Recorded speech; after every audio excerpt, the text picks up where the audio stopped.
5, 4, 3, 2, 1. Alhamdulillahi murabbil alamin. Pondok pesantren ini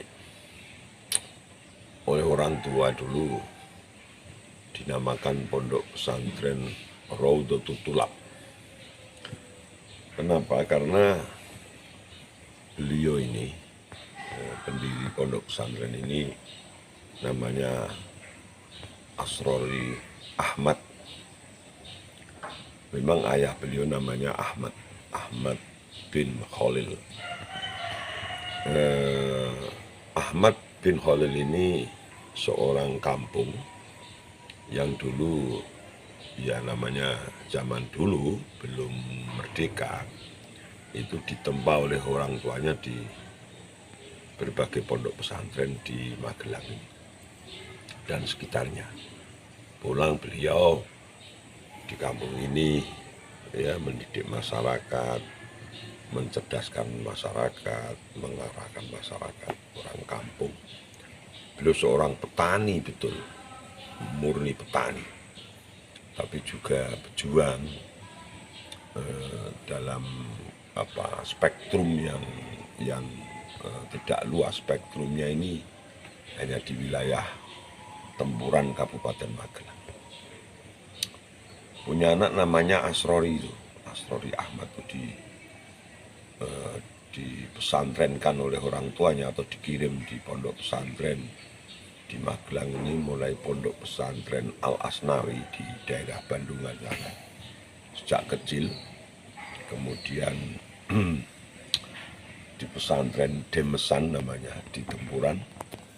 Kalau Bandungan itu pesantren Al Asnawi diasuh oleh seorang kiai sepuh namanya Kiai Haji Asnawi. Kemudian terus di pondok pesantren Demesan. Demesan itu di daerah Tempuran sini. Waktu itu masih umur sekitar ya umuran SD. Umuran SD itu 8 tahun sampai umuran anak-anak sekolah SMP kalau sekarang kira-kira. Kemudian setelah itu beliau ngaji di Termas. Tapi tidak lama di Termas. Di Termas ini ketemu seorang guru, seorang ustadz namanya Kiai Haji Ali Maksum. Waktu itu ya belum kiai kan, masih Ustadz Ali Maksum. Nah, si Mbah Kiai Ali ini kemudian boyong. Ini Asrori Ahmad muda ini kesemsem sama Kiai Ali, terus mengikuti Kiai Ali ke Lasem. Nah, beliau lama di Lasem. Lama nyuwita atau tolabul ilmi di Kiai Haji Maksum Lasem. Waktu itu ya belum banyak di Lasem itu, kira-kira mungkin ya berapa ya, 100 atau 150-an santri di Lasem, 100 lebih sedikit kira-kira begitu. Dengan di sana sudah ada santri yang lebih senior dari Magelang, namanya seorang pemuda namanya Kiai Khudori waktu itu. Kiai Khudori, yang nanti Kiai Khudori itu luar biasa, mendirikan pondok pesantren Tegalrejo Api. Nah, di sana di Lasem ditempa oleh Kiai Haji Maksum,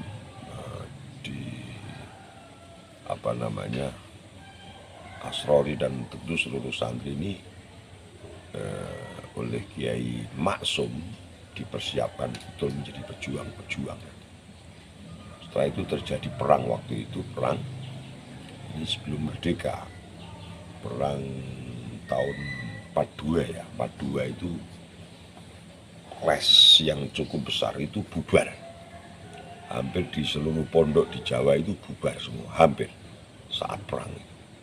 Mulai Surabaya, terutama di Pantura itu pondok bubar karena santri itu di samping kondisinya tidak nyaman, kondisinya saat itu carut marut karena peperangan, oleh para pengasuh itu kiai-kiai itu dikirim di medan perang untuk melawan para imperialis itu. Setelah kondisi sudah baik, kemudian santri-santri ini kembali ke pondok pesantren. Akhirnya Asrori Ahmad itu, pemuda Asrori Ahmad itu pulang ke pesantren lagi ke Lasem. Tapi sebelum ke Lasem lagi, itu beliau juga ke Tebuireng. Jadi waktu itu kalau bulan puasa waktu itu namanya ya ngaji Ramadan. Beliau juga menimba ilmu dari Hadratus Syekh Kiai Haji Hasyim Asy'ari. Setelah itu kembali Lasem lagi. Saat kembali ke Lasem itu sering waktu itu beliau ini menjadi utusannya dua kiai besar, satu Kiai Masum dan Kiai Baidowi Lasem. Sering diutus ke Rembang dalam urusan-urusan banyak hal tentu saja, urusan pondok, urusan kondisi dalam negeri, urusan perjuangan. Akhirnya oleh Kiai Bisri dinikahkan dengan adik iparnya, namanya Makmunatun. Nah, Makmunatun itu putra dari seorang kiai besar namanya Khalil Harun. Simbah Kiai Haji Khalil Harun. Mbah Khalil Harun ini punya sejarah panjang juga karena beliau asli Sarang. Asli Sarang karena maka pondok di Sarang itu, seluruh pondok itu famili itu. Kalau ditarik ke atas itu dari seluruh pengasuh-pengasuh itu, kalau ditarik ke atas ini masih ada tautan persaudaraan. Mbah Khalil ini Harun ini dari Sarang kemudian nikah dengan seorang putra kiai namanya Kiai Abdul Manan. Kemudian Kiai Abdul Manan ini meminta kepada Mbah Khalil Harun atau Kiai Haji Khalil Harun untuk bermukim di Rembang, kemudian mengembangkan pesantren yang menjadi pesantren yang besar waktu itu. Ini kondisi dalam keadaan Indonesia belum merdeka, Mbah Khalil Harun itu. Konon menurut banyak riwayat, itu waktu itu santrinya sudah mencapai ribuan, sekitar 3.000 sekian lah. Ini riwayatnya para kiai-kiai sepuh yang saya terima. Mbah Khalil Harun itu terkenal dengan ulama Nahu di Jawa, atau waktu itu disebut Imam Sibawehnya tanah Jawa, itu namanya Kiai Haji Khalil Harun.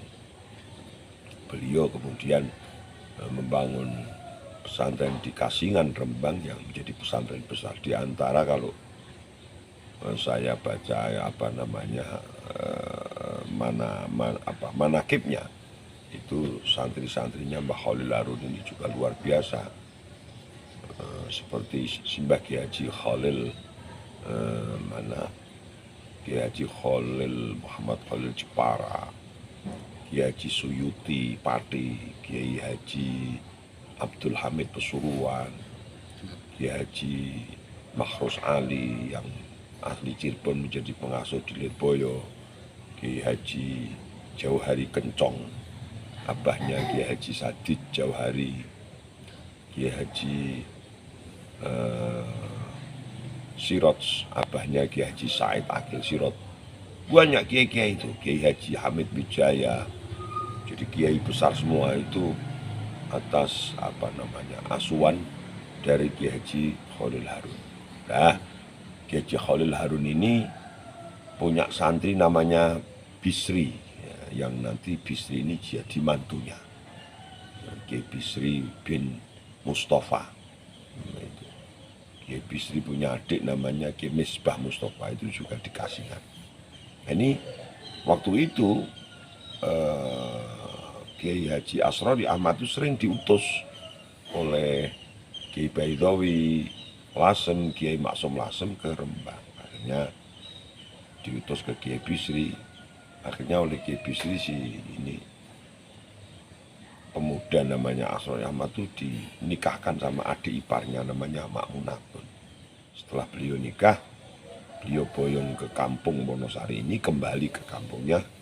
Kemudian oleh Mbah Maksum dan Mbah Baidowi diperintahkan untuk membuat godaan, ya, menampung santri-santri waktu itu.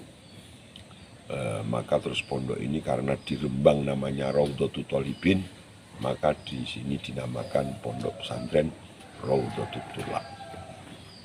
Ya, dirintis dari anak-anak kampung berkembang menjadi Pondok Pesantren Raudhatul Thulab.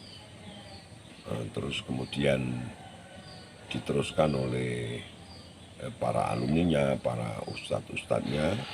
Sekarang pondok ini alhamdulillah sudah dibenahi, kemudian mengikuti sistem klasikal. Jadi mata pelajaran itu ditata, ya, silabusnya itu ditata, kemudian diperbaiki sistemnya, metodologinya, kemudian di kelas-kelas.